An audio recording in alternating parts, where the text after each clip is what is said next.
उसने जानबूझकर अनजाने में गिरने का नाटक किया, सबके सामने गिरा ताकि वह जल्दी से सबकी नजर में आ सके। वाकई अमीर व्यक्ति ने जब देखा तो वह तुरंत उसकी ओर आकर्षित हो गया। उसने न केवल आगे बढ़कर उसे उठाया बल्कि उसके दूसरे जूते की एड़ी भी तोड़ दी ताकि उसके दोनों पैर संतुलित हो जाए। महिला के मन में खुशी हुई यह देखकर कि उसकी योजना काम कर रही है और वह अमीर व्यक्ति से बातचीत करने में सफल रही। उसकी सहेली में उसकी कार्रवाई देखकर तुरंत फोटो खींची क्योंकि वह प्रसिद्ध शीर्ष धनवान थी। लेकिन यह सब होते हुए भी वो बहुत ही सामान्य लगता था। धनवान ने न केवल उन दोनों को वहां मौजूद सभी दोस्तों से मिलवाया बल्कि उन्हें पार्टी में शामिल होने के लिए भी आमंत्रित किया।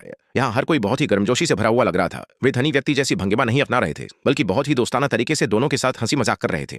इतना ही नहीं, शराब पार्टी खत्म होने के बाद फू हाओ ने खुद आकर उन्हें अपने निजी द्वीप पर छुट्टियां बिताने के लिए आमंत्रित किया। नीचे के तबके से निकले दो लोग ऐसा नजारा कहाँ देखे थे। वे बिना झिझक के फू हाओ के निजी विमान में बैठ गए। द्वीप पर आने के बाद काले बालों वाली लड़की अपनी उत्सुकता को रोक नहीं पाई क्योंकि उसके सामने दिखने वाली थी वो शानदार हवेली जो उसने केवल टीवी पर देखी थी। सभी को हवेली के अंदर जाने से पहले अपने मोबाइल सौंपने पड़े ताकि वे पूरी तरह से छुट्टी का आनंद ले सके। यहाँ पहली बार आई काली लड़की और उसकी सहेली ने भी स्वाभाविक रूप से अपने फोन सौंप दी। उन्हें जरा भी अंदाजा नहीं था कि इसी पल से एक बुरा सपना शुरू होगा, लेकिन यह स्पष्ट था कि काली लड़की को इस बात का एहसास नहीं था। जब उसने देखा कि अमीर व्यक्ति ने उसके लिए एक शानदार कमरे की व्यवस्था की है तो उसकी खुशी का ठिकाना नहीं रहा। खासकर नहाने के बाद जब उसने बिस्तर पर एक सफेद लंबा चौगा रखा देखा तो वह बेहद खुश हो गई। सच में यह यात्रा सफल रही। लेकिन जब सहेली ने यह सब देखा उसने ऐसा नहीं सोचा। उसने सोचा कि उनके लिए कपड़े तैयार करना कुछ अजीब है और यहाँ के प्रत्येक सेवा कर्मचारी बहुत यांत्रिक तरीके से मुस्कुरा रहे हैं। इसे देखकर लोगों को अजीब लगने लगा। डर के बावजूद जब तक दोनों इसके बारे में अधिक सोच पाती, बाकी लड़कियां भी कपड़े बदलकर कमरे से बाहर आ गईं। वे सभी एक जैसी पोशाक पहने हुए थीं और बाग में बेहिचक खेल रही थीं। फू हाओ ने न केवल उन्हें अनगिनत शैंपेन और फल उपलब्ध करवाए बल्कि रात के खाने के लिए शीर्ष श्रेणी के शेफ द्वारा नवीनतम ताजगी वाले सामग्रियों से तैयार किया गया शीर्ष स्तरीय भोजन भी प्रदान करवाया। और ये लड़कियां जो निम्न पृष्ठभूमि से आई थी कहाँ ऐसे नजारे देख चुकी थी। वे निगरानी से मुक्त होकर खाने पीने और मौज मस्ती में लीन थी। बिल्कुल अनजान की खतरा धीरे धीरे नजदीक आ रहा था।